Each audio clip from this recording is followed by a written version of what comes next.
जयपुर की प्रताप नगर पुलिस ने फर्जी सर्टिफिकेट, डिग्री और डिप्लोमा के सर्टिफिकेट जारी करने वाली एक रैकेट का पता लगाया है। ये वो रैकेट से जुड़े तमाम लोगों का अड्डा था और यहीं पर बताते हैं कंप्यूटर ट्रेनिंग के नाम पर कुछ इसी तरीके के सर्टिफिकेट जारी किए जाते थे। बताया जाता है बड़ी संख्या में सर्टिफिकेट, डिप्लोमा जो है उसके दस्तावेज यहाँ मिले हैं कि किस तरीके से कंप्यूटर पर प्रिंट करके लोगों को इन सर्टिफिकेट्स को बेचा जाता था। अब तक कुल 3 लोगों को इस मामले में पुलिस ने गिरफ्तार किया है। ये SSIT के नाम से एक कंप्यूटर ट्रेनिंग सेंटर था और इसी में ये तमाम कामों को अंजाम दिया जा रहा था। इसमें अलग अलग जगह की कितनी डिग्री फर्जी और कितने सर्टिफिकेट्स मिले हैं, पुलिस इसका खुलासा कर रही है। लेकिन फिलहाल ये तय है कि यहाँ पर गलत तरीके से लोगों को पैसे लेकर के डिग्री और सर्टिफिकेट दिए जाते थे। देखिए, राज्य सरकार की मंशा अनुसार और हमारे CP साहब के निर्देशन में जितनी भी फ्रॉड, साइबर फ्रॉड हो या कोई भी इस तरीके की धोखाधड़ी हो, उसके ऊपर जयपुर पुलिस हमेशा नज़र रखे हुए है। इसी क्रम में थाना प्रताप नगर के अंदर स्थित 2 सेंटर्स की हमारे पास सूचना आई कि ऐसे कुछ सेंटर्स हैं वहाँ पर जो ई-मित्र के नाम पर फर्जी डिग्रियां, फर्जी अंक तालिका या फर्जी तरीके से एडमिशन कराकर नामी गिरामी यूनिवर्सिटीज़ में इस तरीके से अंक तालिकाएँ और मार्कशीट्स और डिग्रीज़ जो हैं, माइग्रेशन सर्टिफिकेट्स, ये सब चीज़ें लोगों में वितरित कर रहे हैं। इस सूचना पर हमारी DST टीम, हमारे SHO प्रताप नगर मुनिंदर जी, हमारी पूरी टीम एडिशनल DCP ईस्ट के नेतृत्व में इस सेंटर पे जब रेड दी तो यहाँ पर हमें एक संदिग्ध रूप से व्यक्ति मिला जिसने अपना नाम विकास होना बताया और उसने हमें एक और सेंटर के बारे में बताया जो प्रताप नगर में ही स्थित था। एक सेक्टर 8 में यूनिक कंप्यूटर्स के नाम से एक सेंटर वो चला रहा था और दूसरा सेंटर वहीं प्रताप नगर में ही कुंभा मार्ग के ऊपर एक RSTIT की ट्रेनिंग देने के नाम पे चलाया जा रहा था, जहां पर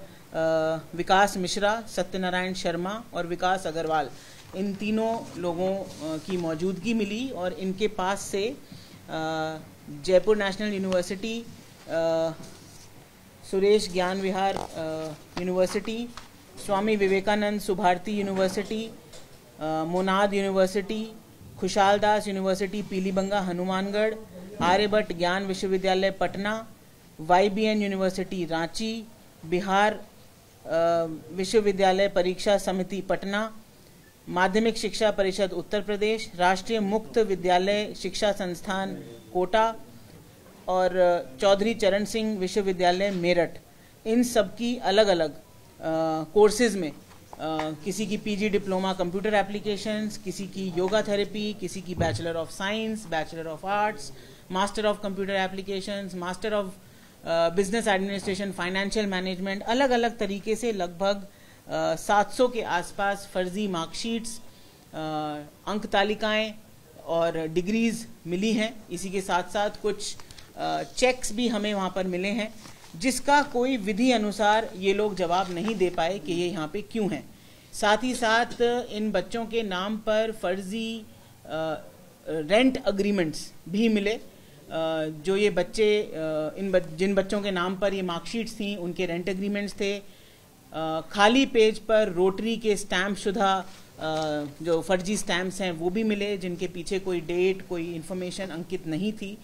तो ये सारी चीज़ें जो हैं वो हमें इस तरीके से एक माहौल बनाया गया और वो जब जवाब नहीं दे पाए इसका, तो ऐसा लगा कि जैसे प्राइमा फेसी केस बनता है फर्जी अंक तालिकाएं, मार्कशीट्स और डिग्रीज देने का इन रिस्पेक्टिव यूनिवर्सिटीज़ का। तुरंत एक्शन में आके सीजर किया गया। मुकदमा जो है वो दर्ज किया गया है प्रताप नगर थाने में 467, 68, 71, 420 की धाराओं में, क्योंकि ये जो अंक तालिकाएं हैं ये बहुत पुरानी भी मिली हैं, 2022 की भी हैं, 23 की भी हैं, कुछ 2017-18 की भी हैं, तो उनको भी अभी चेक किया जा रहा है। मामले की गंभीरता को देखते हुए ACP बस्सी जो IPS विनय हैं उनको ये अनुसंधान सौंपा गया और आज इसमें क्योंकि बहुत ही ज़्यादा रिकॉर्ड है जो हमें इन सभी यूनिवर्सिटीज़ से लेना है, तो इसको देखते हुए हमने एक SIT का गठन भी किया है, जिसमें ACP मालवीय नगर, SHO खोना गोरियान और SHO रामनगरिया, साइबर टीम और DST के साथ इसमें एक SIT का गठन किया गया है। प्रारंभिक रूप से अभी इन तीनों व्यक्तियों से जो वहाँ पे बिना किसी कारण या कोई एक्सप्लेनेशन नहीं दे पाने के कारण मिले थे, उनसे पूछताछ अभी हम जारी रख रहे हैं और रिकॉर्ड इकट्ठा करके जो भी इसमें संलिप्त होंगे उनके खिलाफ अभी ये पूरी SIT जो है वो जांच करेगी। कभी कभार ऐसा होता है कि ये जो अपने आप को अभी एक तरीके से एजेंट्स बता रहे हैं कि हम इस पर्टिकुलर यूनिवर्सिटी में एडमिशन कराते थे और यहाँ पे इन बच्चों का एग्ज़ाम दिलाते थे, तो कई बार ये इस तरीके के काम होते हैं कि यूनिवर्सिटी उस व्यक्ति या उस बच्चे के नाम पे अंक तालिका इशू करती है, लेकिन उनका कोई रिक्विजिट रिकॉर्ड अटेंडेंस के रूप में या एग्ज़ाम कंडक्शन के रूप में नहीं मिलता। तो ये सारी चीज़ें अभी अनुसंधान का विषय हैं और इसमें क्योंकि प्राइमा फेसी जिन 3 व्यक्तियों के कब्जे से इतनी सारी डॉक्यूमेंट्स मिले हैं, तो वो ये बता सकते थे कि ये असली हैं, किसकी हैं। वो अपने कोई भी प्रति उत्तर में इस तरीके का संतोषप्रद जवाब नहीं दे पाए, जिससे ये शक जाहिर हुआ कि ज़रूर इसमें कोई फर्जी फ्रॉड तरीके से या तो इनको बनाया गया है या इनको कमीशन लेकर जारी किया गया है। इसमें कौन कौन इन्वॉल्व है, किस तरीके से बनाया गया है, आगे ये फेक है भी या नहीं, इस तरीके के लिए भी ये SIT जो है वो अपना पूर्ण काम कर रही है। और अगर इसमें और भी यूनिवर्सिटीज़, क्योंकि मैंने आपको बताया कि इसमें कोटा ओपन यूनिवर्सिटी, मेरठ की यूनिवर्सिटी हैं, पटना की यूनिवर्सिटीज़ हैं, तो इसमें काफ़ी सारी बाहर की यूनिवर्सिटीज़ भी इन्वॉल्व हैं जयपुर के साथ साथ। तो हम इसमें क्योंकि समय लगेगा, SIT जो है अन्य जगहों पे जहाँ जहाँ यूनिवर्सिटी है वहाँ जाके रिकॉर्ड लेगी, उसका अनुसंधान होगा और उसके बाद कई खुलासे हमें होने की इसमें उम्मीद है। देखिए, ऐसा है कि ये सारी जो यूनिवर्सिटीज़ हैं इसमें इन रिक्विजिट कॉलेजेस के होलोग्राम्स भी लगे हुए हैं। तो ये जो हमको मार्कशीट्स दिखेंगी वो प्रॉपर जैसे यूनिवर्सिटी ने इशू की है वैसी मार्कशीट है। ये मार्कशीट क्यों इशू हुई, किसके नाम पे इशू हुई, वेदर उस बच्चे ने एग्ज़ाम दिया भी था कि नहीं दिया था, वो वैलिड स्टूडेंट था भी या नहीं, ये सारा अभी रिकॉर्ड से टैली करने पे पता चलेगा। प्राइमा फेसी जो इन 3 लोगों ने बताया वो यही बताया कि हमारे पास बाहर के बच्चे आते थे, हम उनका फर्जी रेंट एग्रीमेंट बताते थे, जो मैंने आपको बताया कि अराउंड 75 बच्चों का फर्जी रेंट एग्रीमेंट भी हमें मिला है। वो यहाँ पे बना के उनको रखने का खाली स्टैम्प्स मिले हैं, जिनका वो क्या यूज़ करते थे वो नहीं बता पा रहे हैं। सब एक ही डेट के स्टैम्प्स हैं, पीछे उस पर नोटरी के कोई इशूइंग ऑफिसर के नंबर या साइन भी नहीं है। तो ये बहुत सारी चीज़ें इस बात को मतलब इस तरीके से हमें शक जाहिर करने पे बिल्कुल एप्ट थी कि इस तरीके का काम यहाँ पर हो रहा है। इन सभी जो मिली अराउंड 750-800 जो फर्जी अंक तालिकाएँ और मार्कशीट्स या डिग्रीज जिसे कहते हैं मिली हैं, उनमें से कितनी फेक हैं, कितनी जेन्युइन हैं, ये सब अभी हमारे जो अनुसंधान की जो टीम है हमारी SIT जो गठित की गई है वो इसमें नतीजा देगी, जिससे हम आपको पृथक से अवगत करा देंगे। कितनी डिग्रियां मिली हैं आपको, क्वांटिटी? लगभग 750 मार्कशीट्स और डिग्रीज 11 से 12 यूनिवर्सिटीज़ के बीच में मिली हैं, जिसमें से कुछ यूनिवर्सिटीज़ की 1-1, 2-2 हैं जो ऐसा प्रतीत होता है जैसे उस बच्चे ने एडमिशन लेने के लिए भी एजेंट को दी हो, लेकिन उसकी भी हम अभी सत्यता पूर्ण तरीके से ये नहीं कह सकते थे कि वो सत्यता है। तो हम सारी चीज़ों को मद्देनज़र रखते हुए हमारी जो SIT है एडिशनल DCP ईस्ट के नेतृत्व में, और मैं खुद इसका रोज़ाना मॉनिटर करूँगी हमारे CP सर के निर्देशन में, हम इसको एक-एक मार्कशीट को, एक-एक डॉक्यूमेंट को अच्छे से देखकर कौन कौन इसमें इन्वॉल्व रहा है, क्यों ये लोग बनाते थे, कैसे बनाते थे, क्या इनकी प्रक्रिया थी, ये सारी चीजें हमारी SIT इसमें जांच करेगी। मैम, हर आदमी की क्या भूमिका रही है इसमें, एक-एक आदमी की क्या-क्या भूमिका? देखिए, मैंने आपको बताया ये 3 सेंटर्स हैं, 2 प्रताप नगर में मिले और एक सांगानेर में, तो ये तीनों हमें इन तीनों सेंटर पे मिले हैं। देखिए, ये सारी चीजें अभी अनुसंधान होगा हमारा डिटेल में, क्योंकि कल जब इतने बड़े लेवल पे कोई डॉक्यूमेंट्स मिलते हैं तो उनके नए कानूनी प्रावधानों के तहत जो सीजर है उसको करने में बहुत समय लगता है, उनको जांचने में, उनसे पूछताछ करने में। तो ये सारी चीज़ें जो हैं वो बिल्कुल क्लियर होंगी प्राइमा फेसी ये चीज़ बिल्कुल क्लियर है कि ये लोग फर्जी तरीके से रेंट एग्रीमेंट बनाकर स्टूडेंट्स के नाम पर, चाहे वो जयपुर के रहने वाले बच्चे हों, चाहे वो बिहार के रहने वाले बच्चे हों, चाहे वो झारखंड के रहने वाले बच्चे हों, उनके नाम पर फर्जी रेंट एग्रीमेंट बनाते थे, उनका एडमिशन कराते थे, और वेदर वो एडमिशन वैलिड था नहीं था, वो एग्ज़ाम देते थे, वो यहाँ आते भी थे या नहीं, ये सारी चीज़ें अभी हमारी जांच की श्रेणी में आएंगी।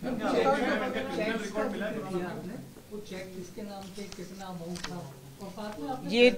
चीज लिखी है कि मोटी धनराशि प्राप्त कर फर्जी डिग्री दी जाती है, तो ये एस्टैब्लिश हुआ कोई ऐसा आपके पास? जो हमारे पास एक व्यक्ति है विकास मिश्रा, जो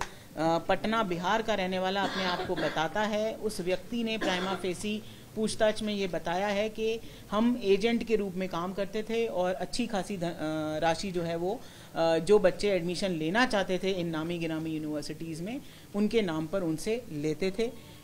डिपेंड करता था कि वो कितने कोर्स में अपने आप को एडमिट कराना चाहता है, वो रेंट एग्रीमेंट भी चाहता है या नहीं, तो अलग अलग तरीकों का अलग अलग ये लोग करते थे। ये विस्तृत रूप से जानकारी इनसे डिटेल्ड पूछताछ होने पे आएगी। अभी फ़िलहाल हमारी जो SIT है वो सारे रिकॉर्ड्स को जब्त करने के लिए अलग अलग जगहों पे गई हुई है, क्योंकि आप ये समझेंगे कि ये सारी जो सर्टिफिकेट्स हैं इनकी वैलिडिटी को एस्टैब्लिश करना पहला स्टेप है, और वो वैलिडिटी तभी एस्टैब्लिश हो पाएगी जब हम रिकॉर्ड से इसको मिलान या नहीं मिलान जो भी है वो कर पाएंगे, और उसके लिए अभी लगभग 1 हफ्ते का समय लगेगा, क्योंकि यूनिवर्सिटीज़ बहुत बाहर भी हैं और जयपुर की भी हैं, और इन सभी से अभी सभी यूनिवर्सिटीज़ के रजिस्ट्रार्स से और सभी से विधि अनुसार अनुसंधान हो रहा है। कैश कितना और अकाउंटों में कितने अकाउंट थे, और ये मैम कब से संचालित हो रहे थे, कितने साल से काम कर रहे थे? देखिए, इनके पास अभी फर्जी किराएनामा, चेकबुक, 12 चेकबुक्स मिली हैं, शपथ पत्र मिले हैं फर्जी 97, बैंक की पासबुक्स मिली हैं 14, डेबिट कार्ड और क्रेडिट कार्ड मिले हैं 13, national institute of open schooling के ID कार्ड्स मिले हैं, मोबाइल फ़ोन्स मिले हैं 7, पेटीएम मशीन मिली है 1, DVR जब्त की गई हैं 2, और पावर सप्लाई केस और कैमरा डिजिटल जो मेगापिक्सल का है, जिससे ये फ़ोटो खींचकर या स्कैन कर जिस तरीके से भी करते थे, उन सबको भी हमने CPU प्रिंटर और इनके जो इनके डिजिटल प्लेटफॉर्म्स थे, जो लैपटॉप थे, उनके साथ जब्त किया है। प्रॉपर इन्वेस्टिगेशन होगा, FSL से साइंटिफिक इन्वेस्टिगेशन करेंगे, और अगर ये इस तरीके से सही कर रहे होते तो ये अपना एक बहुत ही अच्छा जवाब कल जब पुलिस ने रेड डाली है मुखबिर की सूचना पर तब दे पाते। तो पहला जो हमारा डाउट है वो इसी बात से आ जाता है कि इनके पास फर्जी किराएनामे, फर्जी अकाउंट्स, पासबुक्स, चेक कटे हुए किसी ब्लैंक नाम पे, सिर्फ अमाउंट भरा हुआ है लेकिन नाम नहीं है, तो इस तरीके के चेक्स भी हमें मिले हैं वहाँ पे। तो ये सारी चीज़ें इस बात को संशय को ज़रूर एक बल देते हैं कि इस तरीके का एक बड़ा रैकेट ये लोग चलाते थे, और अभी हमारी SIT इसमें घना अनुसंधान करके बिल्कुल एक एक चीज़ को 10-10 बार वेरीफाई करके फिर आपके पास जो भी हमारे पास तथ्य आएंगे वो हम आपको अलग से बता देंगे। देखिए, ये सेंटर अभी जो यूनिक सेंटर जिसमें ये विकास मिश्रा मिला है, ये लगभग इसको 3 साल से यहाँ पे चला रहा था। इससे पहले ये जो सत्यनारायण शर्मा जो जिसको मेन बता रहे हैं, जो RSCIT का एक ट्रेनिंग सेंटर भी चलाता है प्रताप नगर कुंभा मार्ग पे, वो पहले अपना सेंटर चलाता था, जिसने फिर आगे विकास मिश्रा और विकास अग्रवाल को अलग अलग जगहों पर ये छोटे सब सेंटर्स चलाने के लिए दिए, जो प्रारंभिक पूछताछ में अभी तक आया है। ओम प्रकाश की है तो उसका क्या रोल है? ओम प्रकाश सत्य प्रकाश शर्मा का बड़ा भाई है, और अभी हम पूरा ये चेक करेंगे कि उसका कितना रोल है, क्या है, कौन कौन इसमें कितनी दूर तक या किस हद तक या किस क्राइम तक इन्वॉल्व था।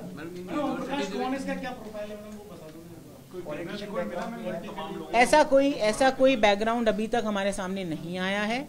और ये सामान्यतः कार्य करने वाले लोग हैं, और इनसे अभी डिटेल में हमारी SIT पूछताछ करेगी। सर्वप्रथम हमारे जो प्रायोरिटी थी वो ये थी कि FIR दर्ज होकर, क्योंकि FIR दर्ज करने में भी लंबा समय मिला क्योंकि बहुत सारी डॉक्यूमेंट्स हमें सीज करने थे। FIR दर्ज करने के बाद सर्वप्रथम प्रायोरिटी थी कि जो बड़ी बड़ी यूनिवर्सिटीज़ जिनके ज़्यादा मिले हैं डॉक्यूमेंट्स, उनसे रिकॉर्ड पहले जब्त कर लिया जाए, रिकॉर्ड जब्त हो जाएगा तो उसके बाद हम एक विश्लेषण उसका कर सकते हैं और जो भी उसमें अनुसंधान में निकल के आएगा एसआईटी द्वारा वो आपके साथ शेयर जरूर किया जाएगा। मामले को लेकर कोई शिकायतकर्ता भी आया क्या?